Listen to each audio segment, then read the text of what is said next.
پھر دن ہوا پرانی رات کا، کرے سو شکر ہم خدا کی ذات کا، خدا کی ذات کا نیا پھر دن ہوا۔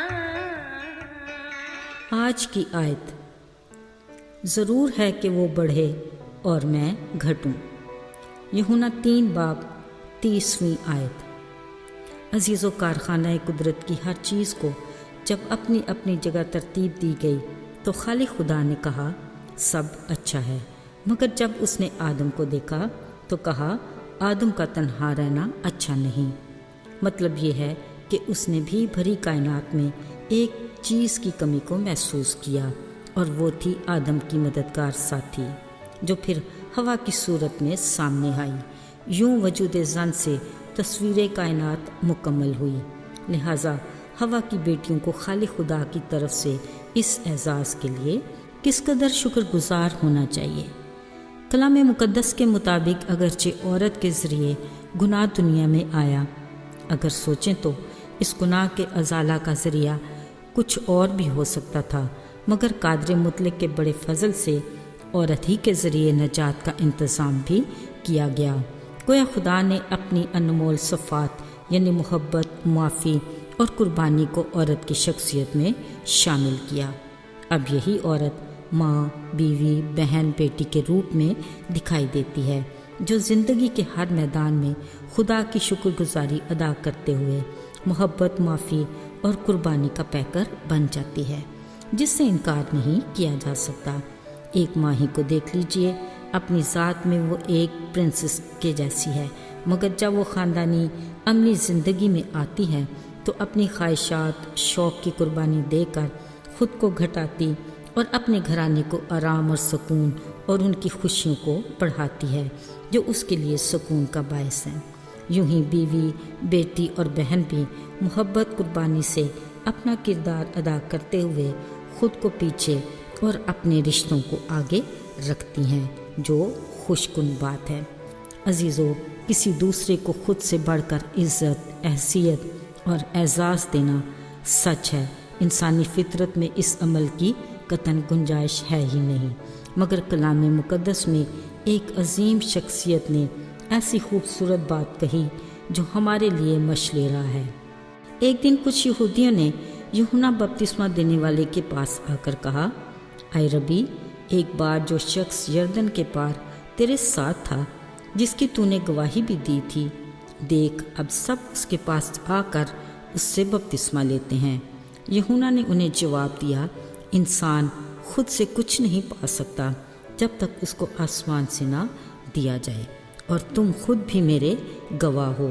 میں نے تو کہا تھا نا کہ میں مسیح نہیں ہوں، ہاں اس کے آگے ضرور بھیجا گیا ہوں، اسی کی تو میں نے منادی بھی کی تھی، اور اب میں اس کی آواز سنتا ہوں تو خوش ہوتا ہوں۔ میری خوشی بھی اسی میں ہے کہ میں گھٹوں اور وہ بڑھے۔ عزیزو، ذرا غور کیجئے، یہ وہ الفاظ ہیں جو یوحنا بپتسمہ دینے والے نے یسوع کے حق میں کہے، جس کے لیے خود یسوع نے کہا، جو عورتوں سے پیدا ہوئے ان میں یوحنا بپتسمہ دینے والے سے کوئی بڑا نہیں۔ عزیزو، آئیے اب ذرا اپنی زندگیوں پر غور کرتے ہیں۔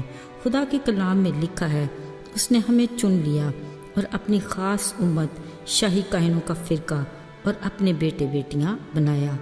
ہمیں یہ اعزاز اس کی محبت، معافی اور قربانی کی بدولت ملا۔